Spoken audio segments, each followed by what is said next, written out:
खतरनाक साया रहस्यमयी हवेली। रेहान एक सुनसान गांव के किनारे स्थित एक पुरानी हवेली में रहता था। लोगों का कहना था कि वहां एक भूतिया साया है, लेकिन रेहान इन बातों को बस एक भ्रम मानता था। अजीब फुसफुसाहटें। एक रात जब रेहान देर तक किताब पढ़ रहा था, अचानक दरवाजा खुद ब खुद खुल गया। हवा में किसी की फुसफुसाहटें गूंजने लगीं। वह उठा और दरवाजा बंद करने बढ़ा। तभी किसी ने उसका हाथ पकड़ लिया, ठंडा बर्फ जैसा हाथ। आईने में डरावना अक्स। उसका दिल जोर से धड़कने लगा।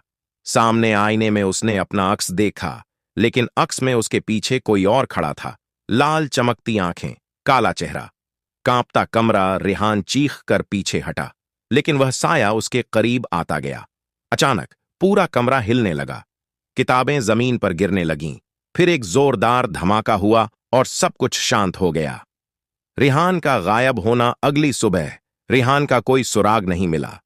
लोग कहते हैं कि जो भी उस हवेली में जाता है वह कभी वापस नहीं आता, और आज भी रात के अंधेरे में वहां किसी के कदमों की आहट सुनाई देती है।